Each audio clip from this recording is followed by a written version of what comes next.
इस क्लास के माध्यम से आज हम लोग 10वीं क्लास का जो क्रैश कोर्स चल रहा है, इसमें साइंस के फिजिक्स में से चैप्टर फर्स्ट जो है प्रकाश का परावर्तन एवं अपवर्तन, इससे हम लोग 10 VVI लघु उत्तरीय प्रश्न देखेंगे। लघु उत्तरीय प्रश्न देखेंगे जो बोर्ड एग्जाम की दृष्टि से काफ़ी महत्वपूर्ण है। ठीक है, यानी ये जो सेशन है बोर्ड एग्जाम के लिए काफ़ी महत्वपूर्ण होने वाला है, इसलिए आप लोग क्लास में बिल्कुल लास्ट तक बने रहिएगा। तो चलिए पहला क्वेश्चन है, देखिए पहला क्वेश्चन क्या है।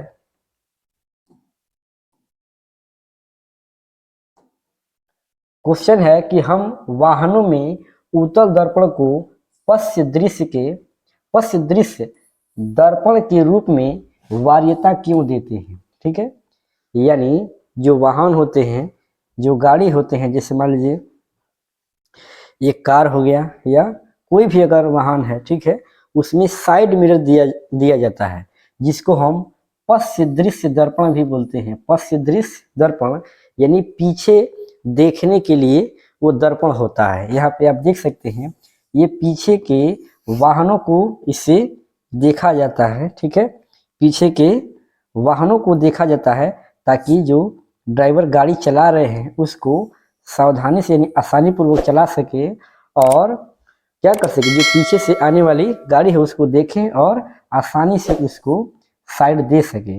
इसलिए जो है दर्पण में कहा जा रहा है कि उत्तल दर्पण का ही उपयोग क्यों किया जाता है, यानी उसका वरीयता क्यों दी जाती है। ठीक है, तो ध्यान दीजिए, जैसे मान लीजिए अगर ये जो दर्पण है इसमें विस्तृत दृष्टि क्षेत्र का प्रतिबिंब बनेगा, जो पीछे का जो दृश्य है वो क्या है, वो क्षेत्रफल उसका ज्यादा है, तो ज्यादा क्षेत्रफल का इसमें प्रतिबिंब छोटा बिल्कुल आसानी से बन जाता है। ठीक है, तो जब अधिक दृष्टि क्षेत्र का आसानी से छोटा प्रतिबिंब बनाना होता है तो उसके लिए कौन दर्पण होता है, उसके लिए होता है उत्तल दर्पण। ठीक है, तो हम क्या लिखेंगे आंसर में, आंसर में लिखेंगे क्योंकि उत्तल दर्पण में हमेशा आभासी एवं सीधा प्रतिबिंब बनता है, यानी जो भी प्रतिबिंब बनेगा आभासी रहेगा और सीधा रहेगा। उसके बाद देखिए इसका दृष्टि क्षेत्र काफी अधिक होता है। ठीक है, यानी ये अधिक क्षेत्रफल का ये छोटा प्रतिबिंब बना देता है। देखिए यहाँ पे लिखा हुआ है कि जिसके कारण ड्राइवर अपने पीछे के बहुत बड़े क्षेत्र को आसानी से क्या करता है, देख पाता है। यानी पीछे का जो भी दृश्य है उसको आसानी से देखेगा और वो साइड आसानी से दे देगा, जिसके कारण उसको ये गाड़ी जो है चलाना आसान हो जाएगा। ठीक है, इसीलिए जो उत्तल दर्पण होता है उसको पश्य दृश्य यानी पीछे के दृश्य दर्पण के रूप में किसको, उत्तल दर्पण का उपयोग करते हैं। बोलेंगे कि दर्पण के रूप में वरीयता दी जाती है, किस दर्पण को, उत्तल दर्पण को। तो सिंपल आप ऐसे आंसर लिख सकते हैं। ठीक है, चलिए अगला क्वेश्चन देखिए, अगला क्वेश्चन है 2 नंबर। ये देखिए ये काफी इंपॉर्टेंट क्वेश्चन है, एक एक क्वेश्चन चुन कर लिया गया है जो बोर्ड एग्जाम की दृष्टि से काफी महत्वपूर्ण है। समझिए कि अगर एक चैप्टर से, फिजिक्स के एक चैप्टर से अगर ये क्वेश्चन आप लोगों को याद नहीं है तो दूसरा क्वेश्चन अगर आप याद कर रहे हैं तो सबसे बड़ी मूर्खता आप कर रहे हैं। क्योंकि समझिए कि अगर चैप्टर से कोई भी अगर समझिए कि कोई भी अगर गेस कर रहे हैं या कोई भी मॉडल पेपर उठाइए, कोई भी किताब उठाइए, ये क्वेश्चन जरूर आपको मिलेगा और ये पहले मिलेगा। ठीक है, तो इसलिए क्वेश्चन को अच्छे से आप लोग समझिए और इसको बढ़िया से याद रखिएगा, एग्जाम के लिए काफी महत्वपूर्ण है। देखिए दूसरा क्वेश्चन, अवतल दर्पण के मुख्य फोकस की परिभाषा लिखिए। अवतल दर्पण के मुख्य फोकस की परिभाषा लिखना है। तो सबसे पहले हम क्या करेंगे, अवतल दर्पण बनाएंगे। अब अवतल दर्पण बनाएंगे और उसके मुख्य अक्ष के समानांतर एक किरण, ये हमारा क्या है, ये हमारा मुख्य अक्ष है और ये मुख्य अक्ष के समानांतर आपतित किरण है और ये नीचे से क्या है, ये नीचे से मुख्य अक्ष के समानांतर आपतित किरण है। और ये देखिए मुख्य अक्ष के समानांतर आपतित किरण ये दर्पण से परिवर्तन के बाद इस बिंदु पर मिल रही है, जिस बिंदु का नाम F लिखा गया है। ठीक है, तो ध्यान दीजिए हम परिभाषा क्या देंगे, परिभाषा क्या देंगे कि मुख्य अक्ष के समानांतर, ये क्या है, ये देखिए ये है मुख्य अक्ष, इस मुख्य अक्ष के समानांतर आपतित किरण ये समानांतर आ रही है किरण, आने वाली किरण को क्या बोलते हैं? आपतित किरण बोलते हैं। यानी मुख्य अक्ष के समानांतर आपतित किरण गोलीय दर्पण। अब गोलीय दर्पण में उत्तल अवतल दोनों होता है, तो सिंपल अगर उत्तल है तो उत्तल लिखेंगे, अवतल है तो अवतल लिखेंगे। तो इसमें क्या पूछा गया है? अवतल दर्पण के बारे में। तो मुख्य अक्ष के समानांतर आपतित किरण गोलीय दर्पण या अवतल दर्पण से परिवर्तन के बाद मुख्य अक्ष की जिस बिंदु से गुजरती है, ठीक है, या ये भी लिख सकते हैं कि जिस बिंदु पर मिलती है, ठीक है, क्योंकि मिलने के बाद तभी तो गुजरेगी, ठीक है। तो जिस बिंदु पर मिलती है उस बिंदु को मुख्य फोकस कहते हैं, और इस मुख्य फोकस को बड़ा एफ से सूचित किया जाता है, आप यहाँ पे देख सकते हैं, ठीक है। और ये जो मुख्य फोकस होता है ये वास्तविक होता है। तो सिंपल आप आंसर लिखेंगे, उसके बाद ये फिगर आप बना सकते हैं। चलिए अगला क्वेश्चन देखिए, अगला क्वेश्चन यानी 3 नंबर, क्वेश्चन नंबर 3 देखिए। क्वेश्चन नंबर 3 क्या है कि हीरे का अपवर्तनांक 2.42 है, इस कथन का क्या अभिप्राय है? ये भी क्वेश्चन काफी इंपॉर्टेंट है और ये बोर्ड में कई बार पूछा भी गया है। तो देखिए हीरे का जो अपवर्तनांक है वो क्या है? 2.42 है, जो सबसे ज्यादा है। हीरे का अपवर्तनांक सबसे ज्यादा होता है, ठीक है। और देखिए जो अपवर्तनांक का फॉर्मूला होता है ये होता है निर्वात में प्रकाश की चाल, निर्वात में प्रकाश की चाल बट्टे किसी माध्यम में प्रकाश की चाल, ठीक है। यहाँ पे माध्यम क्या है? यहाँ पे माध्यम है हीरा, क्या है जी? हीरा है, ठीक है। यानी हीरा का अपवर्तनांक दिया हुआ है 2.42। तो यहाँ पे देखिए, यहाँ पे अपवर्तनांक सबसे ज्यादा हो रहा है, यानी प्रकाश की चाल में 3 × 10⁸ मीटर प्रति सेकेंड में हम यहाँ पे जैसे मान लीजिए इसमें सबसे जो क्या होगा कम, अगर कम वैल्यू रहेगा तब ना भाग देंगे तो अधिक आएगा। इसका मतलब है कि जो हीरा में प्रकाश की चाल है बहुत ही कम है, बहुत क्या है? कम है। तो देखिए इससे क्या क्या बात निकल रहा है। सबसे पहले तो ये ज्यादा हो रहा है अपवर्तनांक, ठीक है।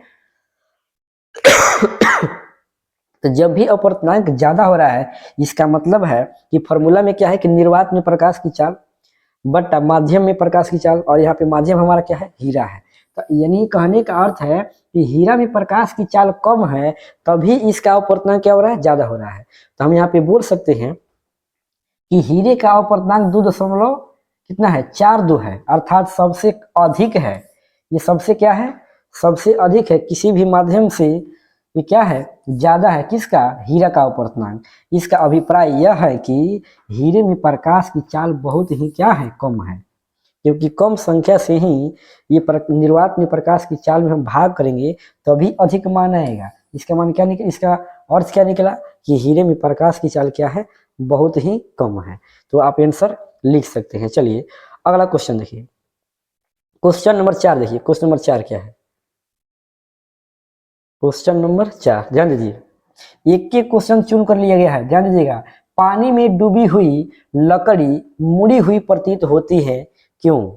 यानी पानी में जो है आप एक कांच का ग्लास लीजिएगा जिसमें स्पष्ट दिखाई दे, यहाँ पे देख सकते हैं आप, ये क्या है? एक कांच का ग्लास है जिसमें यहाँ पे देखिए एक पेंसिल रखा गया, ठीक है। और यहाँ पे देखिए यहाँ तक सीधा है और यहाँ से लग रहा है कि ये टूट गया है, ठीक है, ये टूट गया है, लग रहा है कि नहीं? ये क्यों हो रहा है? तो ये प्रकाश के अपवर्तन के कारण हो रहा है, प्रकाश के अपवर्तन के कारण। क्योंकि यहाँ पे देखिए यहाँ पे माध्यम चेंज हो रहा है, यहाँ पे माध्यम चेंज हो रहा है। यहाँ पे ये क्या है जी? ये वायु है, ये वायु है, और ये क्या है? ये जल है। तो इस तरह से माध्यम चेंज हो रहा है। तो जब माध्यम चेंज होगा तो जो आने वाली किरण है, ठीक है, ये माध्यम में परिवर्तन के बाद उसका क्या होता है? अपवर्तन होता है, जिसके कारण ये झुकी हुई दिखाई दी। तो ध्यान दीजिए, पहले परिभाषा में हम क्या लिखेंगे? क्या पूछा गया है कि पानी में डूबी हुई लकड़ी मुड़ी हुई प्रतीत क्यों होती है, यानी दिखाई क्यों देती है? तो ध्यान दीजिए, जब पानी में लकड़ी का एक सीधा टुकड़ा डुबोया जाता है, उसमें डाला जाता है, तो प्रकाश के अपवर्तन के कारण वह मुड़ा हुआ प्रतीत होता है।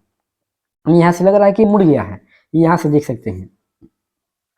जैसे ही प्रकाश की किरणें सघन माध्यम से विरल माध्यम में आती हैं, वैसे ही लंब से दूर मुड़ जाती हैं, ठीक है।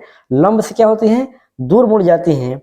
जिस कारण लकड़ी का टुकड़ा मुड़ा हुआ प्रतीत होता है। ठीक है, तो यहाँ पे पहले ध्यान दीजिए, यहाँ पे प्रकाश का यहाँ पर अपवर्तन हो रहा है, तो यहाँ पे हम एक अभिलंब खींचेंगे। क्या खींचेंगे?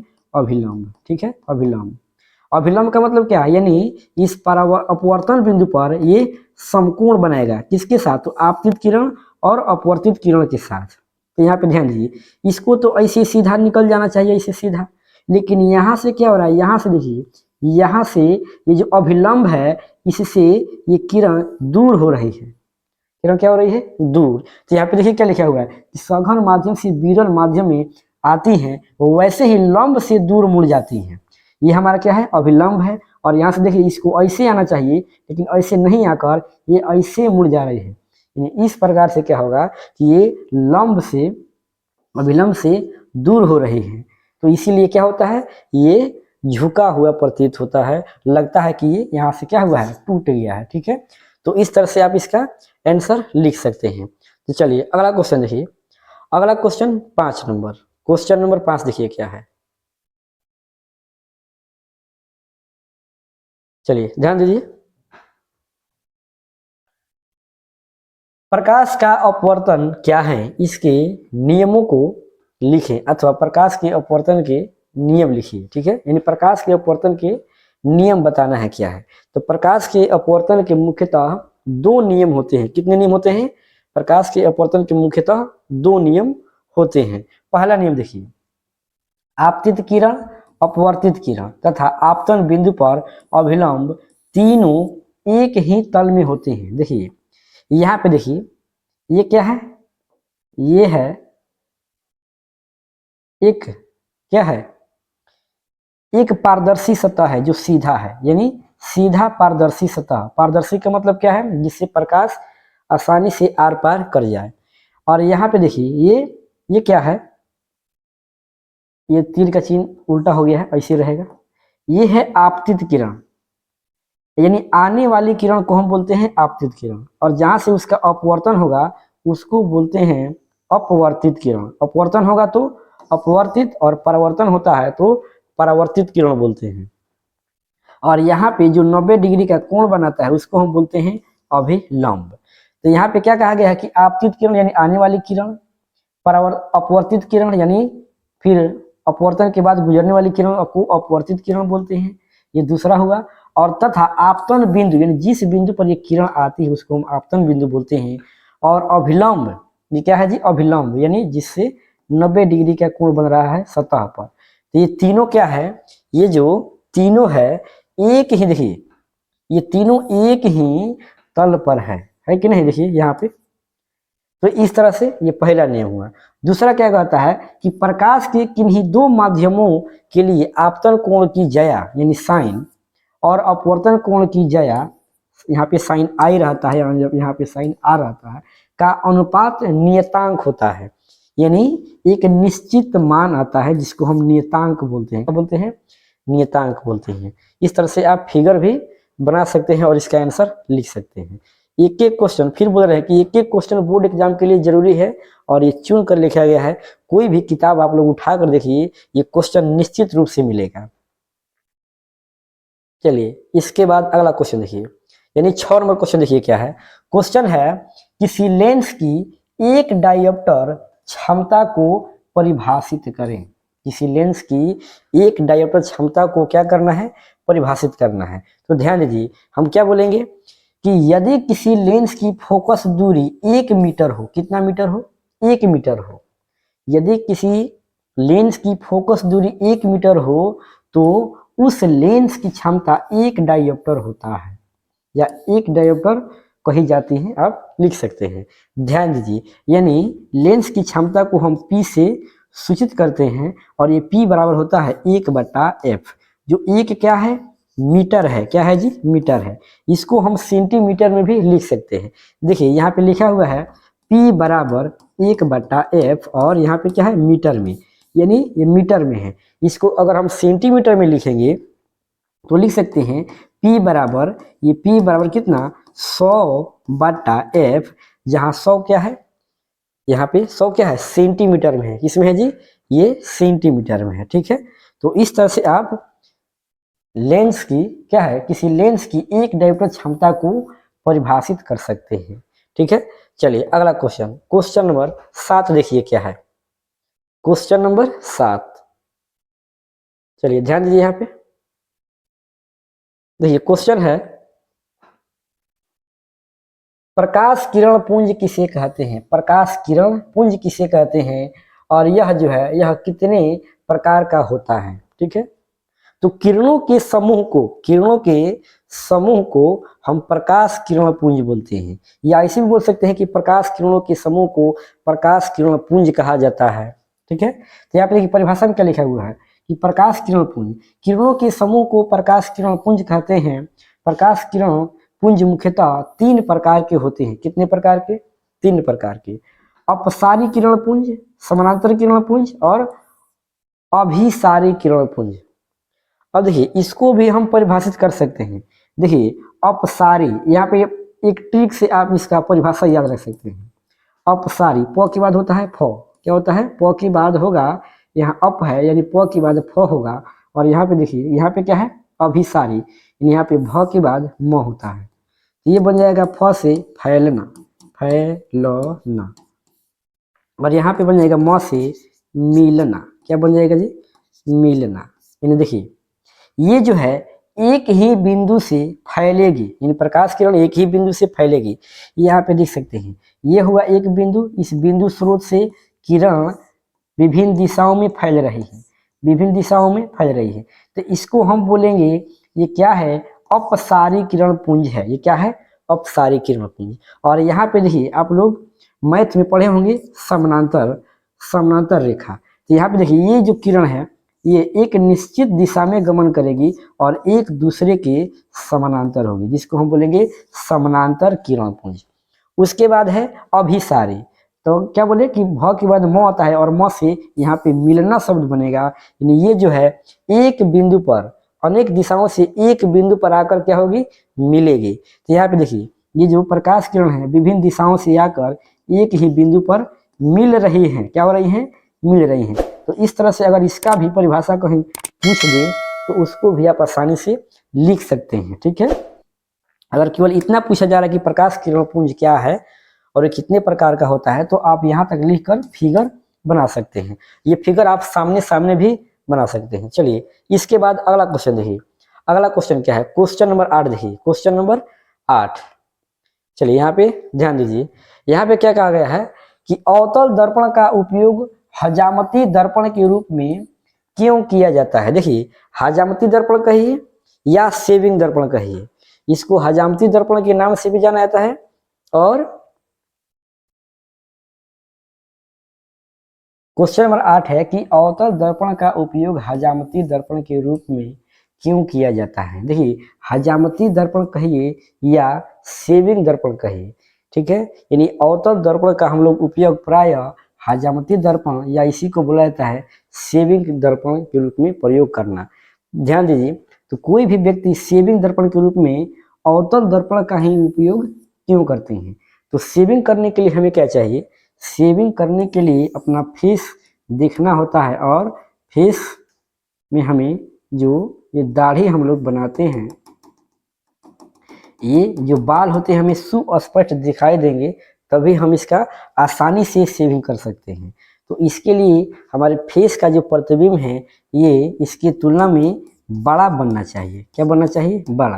आप यहाँ पे परिभाषा में देख सकते हैं क्या है आंसर में, क्योंकि अवतल दर्पण निकट रखी वस्तु का सीधा, बड़ा तथा आभासी प्रतिबिंब बनाता है। यानी मुख्य बात इसमें यह है कि हम जब क्या करते हैं अपने चेहरे को दर्पण के करीब लाते हैं यानी निकट लाते हैं, तो उसका सीधा और बड़ा प्रतिबिंब बनता है। ठीक है, इसलिए अवतल दर्पण का उपयोग हम लोग हजामती दर्पण के रूप में करते हैं या सेविंग दर्पण के रूप में करते हैं।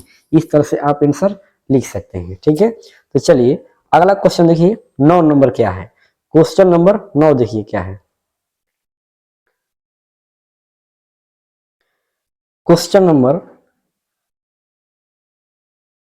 9 है कि पार्श्विक विस्थापन से आप क्या समझते हैं? ठीक है, पार्श्विक विस्थापन से आप क्या समझते हैं? तो यहाँ पे ध्यान दीजिए, यहाँ पे ये है कांच का स्लैब। क्या है जी? कांच का स्लैब है। और ये जो क्या है, ये जो माध्यम है इसमें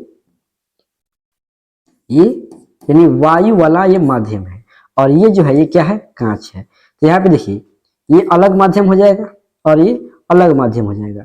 यानी यहाँ पे देखिए क्या हो रहा है कि वायु से जब आने वाली किरण है ये कांच में क्या हो रही है? प्रवेश कर रही है।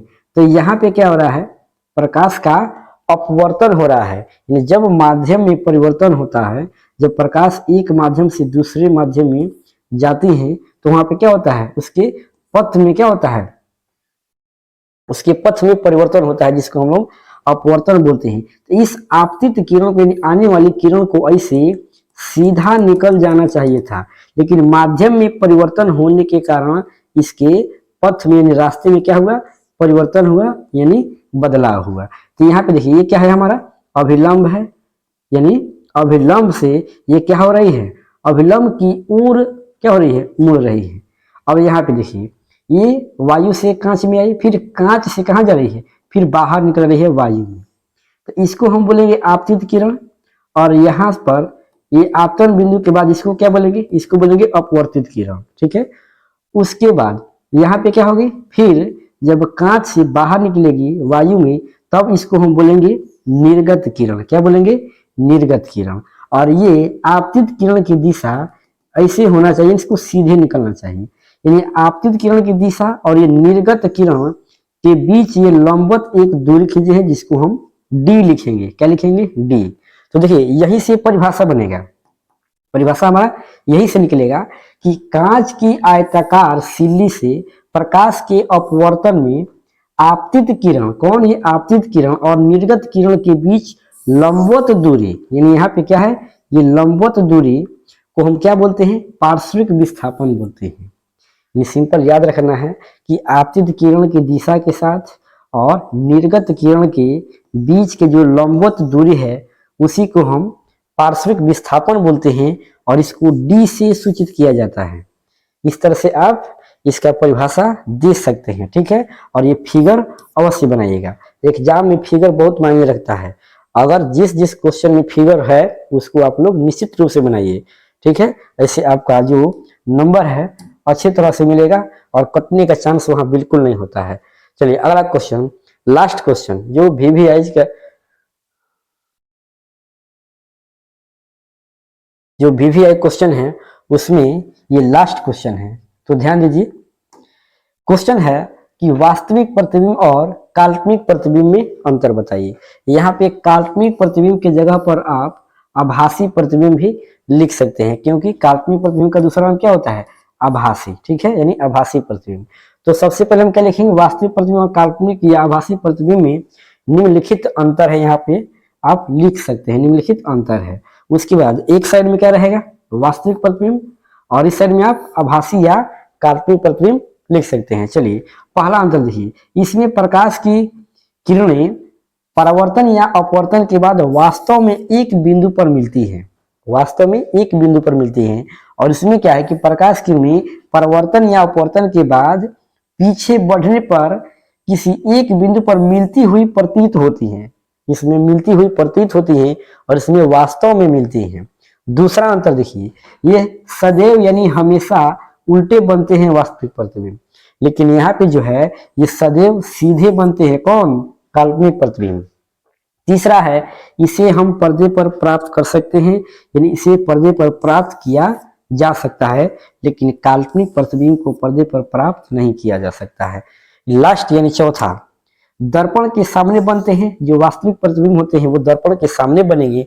जैसे मान लीजिए ये दर्पण है तो इधर कहीं प्रतिबिंब बनेगा, लेकिन जो काल्पनिक प्रतिबिंब होता है ये दर्पण के पीछे बनते हैं, दर्पण के पीछे यानी यहाँ पे कहीं बनेंगे। ठीक है, तो इस तरह से आप इसका अंतर बता सकते हैं।